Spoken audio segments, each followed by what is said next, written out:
Cher manager, bonjour. Je suis Julien Godefroy, consultant et formateur en management. Pour progresser facilement dans votre management, je vous invite tout de suite à télécharger gratuitement mon e-book de plus de 40 conseils pour engager vos équipes. Vous trouverez le lien dans la description. Pensez aussi à vous abonner à ma chaîne YouTube pour consulter mes dernières vidéos.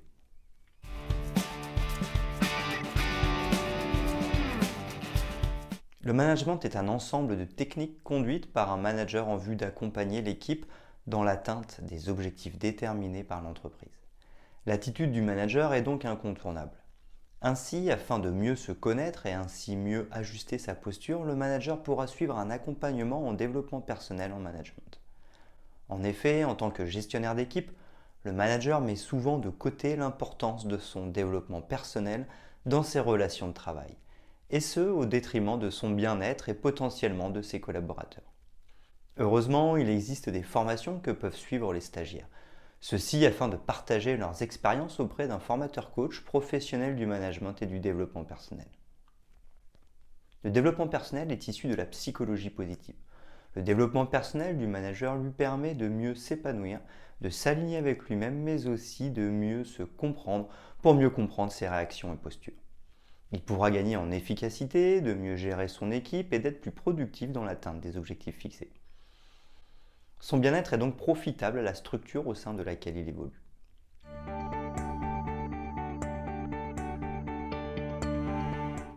Comment avoir une démarche de développement personnel en management? Au-delà des formations, le manager peut décider d'améliorer la qualité de sa vie professionnelle par l'intermédiaire de certaines techniques de développement personnel en management. Premièrement, l'importance du rapport à soi. Il est important de mener une vie professionnelle en accord avec sa personnalité et d'utiliser ses propres leviers de motivation afin de s'épanouir et de gagner en efficacité. Deuxièmement, la remise en question. Impossible de contribuer au développement personnel si vous êtes incapable de vous remettre en question. Celle-ci est essentielle pour perdre d'éventuelles mauvaises habitudes et pour améliorer son rapport aux autres. Troisièmement, prendre du recul. Qui suis-je? Le plus souvent, nos comportements présents sont la conséquence de notre environnement passé. Il est donc essentiel de prendre du recul afin d'améliorer son savoir-être et par exemple développer son leadership, essentiel dans la vie professionnelle du manager. Quatrièmement, optimiser son rapport aux autres. S'épanouir auprès des autres est une condition indispensable au bien-être. Le rapport à autrui est essentiel et le développement personnel passe par la prise de conscience de ce principe. Il est donc nécessaire d'améliorer l'aisance relationnelle des managers afin qu'ils puissent fédérer plus facilement et développer leur leadership. Cinquièmement, l'importance de la communication. Qu'il s'agisse du langage verbal ou du langage non verbal, le manager est avant tout un bon communicant. Il est capable de motiver ses collaborateurs et de déléguer l'ensemble des tâches à accomplir en vue d'atteindre un ou plusieurs objectifs. Ses capacités en termes de communication sont essentielles et le développement personnel peut participer au déploiement de celle-ci. Sixièmement, affronter l'échec. Qu'il s'agisse de la vie personnelle ou de la vie professionnelle, les échecs sont formateurs et participent à l'apprentissage. Le développement personnel permet de valoriser les échecs. De plus, il permet de valoriser celui qui prend conscience des expériences tirées de ces derniers. Septièmement, la confiance en soi est essentielle. Il est nécessaire d'avoir confiance en soi afin d'être un bon manager et cela passe notamment par la mise en place de techniques de développement personnel. Une telle caractéristique est essentielle car elle permet d'accepter la critique et d'être hermétique aux propos vindicatifs et parfois inutiles de notre entourage. La confiance en soi est également l'une des qualités dont nous pouvons tous disposer et qui nous permet d'oser dire non aux distractions, aux sollicitations, aux interruptions et d'être en accord avec soi et notre authenticité.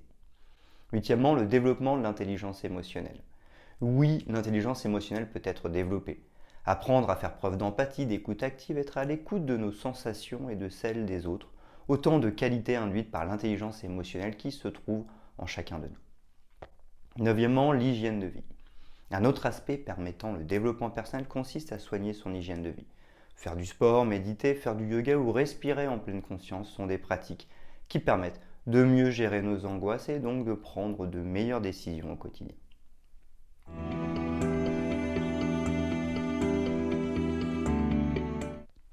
Les formations en développement personnel du manager pour son management. La position du manager importe peu. Seules ses fonctions comptent. Celle de faire preuve de savoir-être ou encore de savoir-faire. Le manager est dont l'humain et son développement personnel est essentiel au déploiement de ses compétences managériales.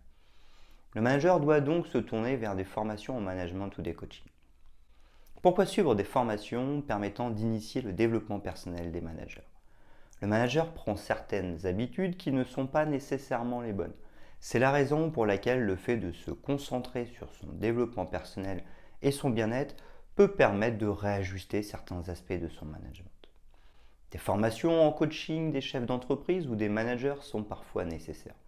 Celles-ci utilisent des leviers essentiels pour performer les techniques de management du manager en se focalisant sur le développement personnel de leurs stagiaires.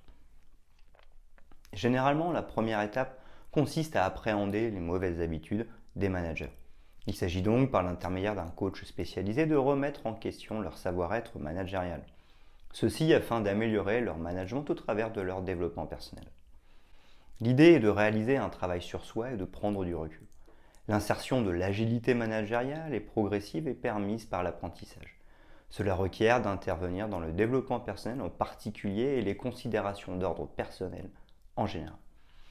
L'objectif du coaching est d'impacter positivement le développement personnel des managers. Cela va au-delà des formations en management classique car bien souvent les accompagnements sont personnalisés. Une démarche de développement personnel est personnelle. Le développement personnel requiert de faire un travail sur soi. Il ne peut donc être initié et avoir de la valeur que si les managers en font la demande en raison des problèmes managériaux rencontrés et de la remise en question permanente de leur savoir-être de la part de leurs collaborateurs. Les comportements managériaux sont analysés au travers de mises en situation de management. Le formateur ou le coach permet de rendre compte des erreurs commises et de faire un travail de remise en question au travers de techniques particulières de développement personnel.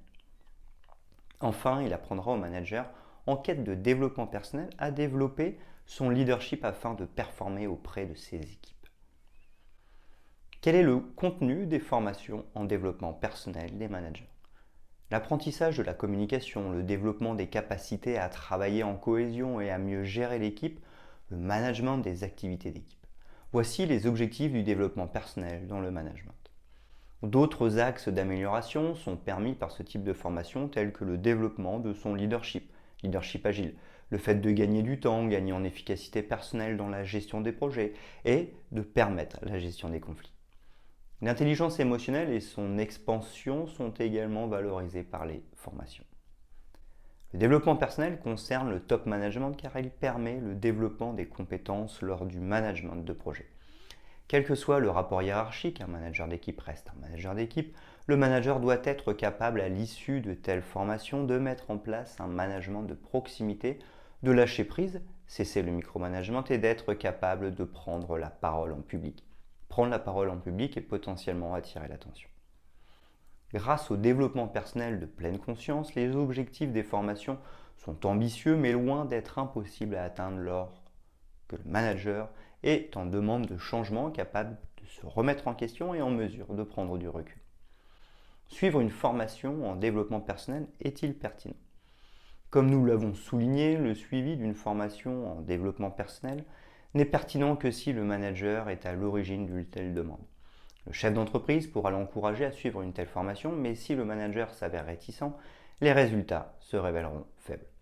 Le coaching dont nous parlons ici est une activité de motivation d'entreprise par des professionnels du management et du développement personnel. Il ne peut être initié sur des personnes réticentes car il s'agit d'abord et avant tout de connaître le manager. De nombreux tests de personnalité sont par exemple réalisés, MBTI, avant de mettre en œuvre des méthodes de coaching. Le professionnel qui a décidé de devenir manager coach ne pourra pas faire de miracle. Il n'est pas magicien, même s'il a beau connaître les techniques de PNL, programmation neurolinguistique, et les techniques de médiation ou d'accompagnement du changement au travers d'autres méthodes de coaching.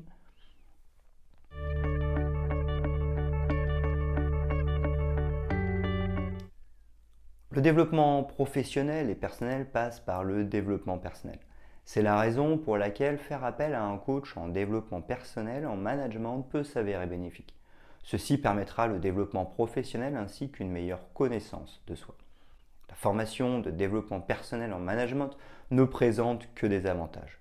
Gestion du stress, assertivité, développement des potentialités, affirmation de soi, Bien-être au travail, apprendre à mieux se connaître, améliorer l'estime de soi, mettre de côté ses croyances limitantes, améliorer ses pratiques managériales, développer l'intelligence collective, devenir un manager de proximité, être un meilleur chef d'équipe, animer et coordonner plus facilement, etc.